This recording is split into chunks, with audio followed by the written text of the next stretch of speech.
Bienvenue. Aujourd'hui, on explore un sujet clé du succès en ligne. Comment faire pour que les visiteurs non seulement viennent, mais surtout restent Et reviennent. et reviennent. On va regarder de près un article, Rétention SEO, l'art de fidéliser votre audience. L'objectif, c'est de voir comment on peut transformer une simple visite en fidélité, quoi. Exactement. Et c'est un point crucial. L'article met en avant une idée assez forte, hein.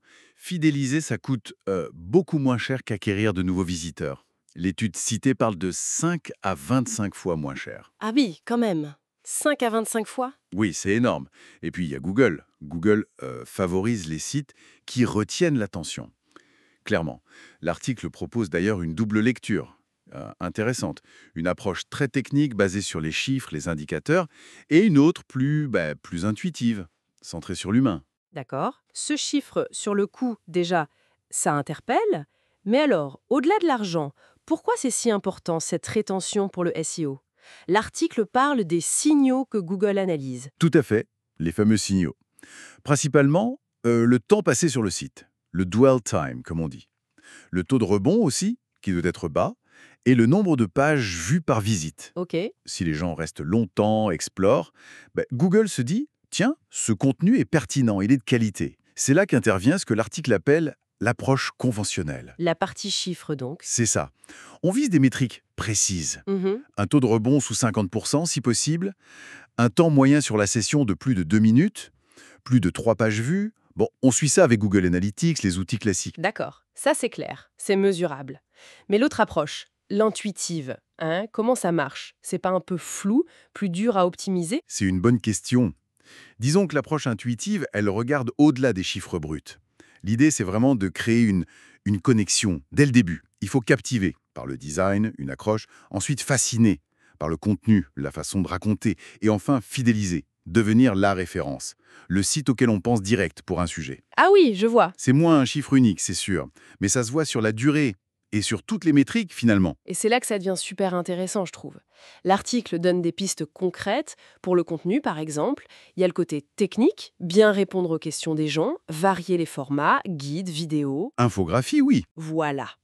Mais aussi l'intuitif, l'émotion, simplifier la vie, parler, presque comme à un ami. Le storytelling est même appelé l'arme secrète.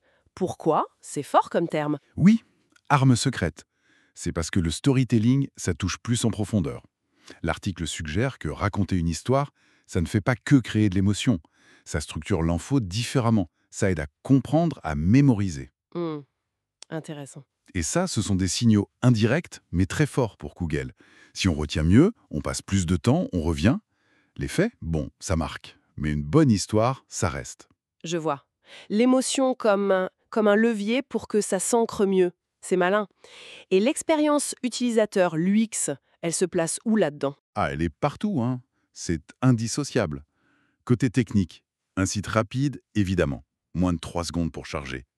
Adapté au mobile. Parfait sur tous les écrans. Navigation simple, logique. Les bases, quoi. Oui, mais des bases cruciales. Et côté intuitif, il faut que chaque clic soit agréable. Presque une évidence. Que la navigation soit une découverte, pas une corvée. Guider le visiteur, mais sans le forcer. Et c'est fou de voir le lien avec les tendances, hein. D'un côté, l'optimisation technique pure et dure, qui continue, les Core Web Vitals de Google, la recherche visuelle, Oui, ça bouge tout le temps. et de l'autre, l'importance qui grandit de l'authenticité, du contenu immersif, les quiz, les vidéos interactives, surtout avec l'IA qui arrive partout. Et l'exemple de Reddit que l'article mentionne, c'est pertinent. Ah oui, très haut. C'est une super illustration de cette dimension humaine, de l'engagement. D'après la source, Reddit grignote des parts à Google. Pas forcément par la technique pure, mais grâce à l'interaction, la communauté. Les commentaires, les votes. C'est ça. Les discussions. Ce qui est fort, c'est pas juste l'interaction pour l'interaction.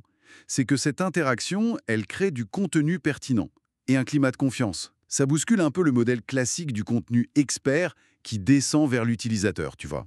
Oui, c'est vrai. Alors, si on devait synthétiser tout ça, Mhm.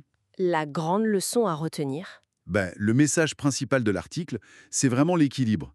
Il ne faut pas tomber dans le tout technique et oublier l'humain, ni l'inverse.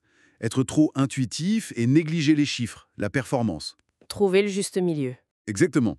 La performance qui dure, elle vient de la fusion des deux. La rigueur technique, pour comprendre ce qui marche, pour améliorer, et l'empathie, le côté humain, pour créer un vrai lien et fidéliser sur le long terme. Un peu comme marier le cerveau gauche et le cerveau droit du SEO. C'est une jolie image, oui. C'est tout à fait ça. Et d'ailleurs, pour aller plus loin, l'article nous laisse avec une question intéressante. Au-delà de cet équilibre technique humain, comment on pourrait intégrer cet esprit communautaire, un peu à la Reddit, mais de façon authentique sur son propre site? Bonne question. Il ne s'agit pas juste de copier des boutons de vote ou des commentaires, hein, mais plutôt de cultiver un vrai espace d'échange, adapté à son propre contenu, à son public. Voilà une piste de réflexion pour la suite.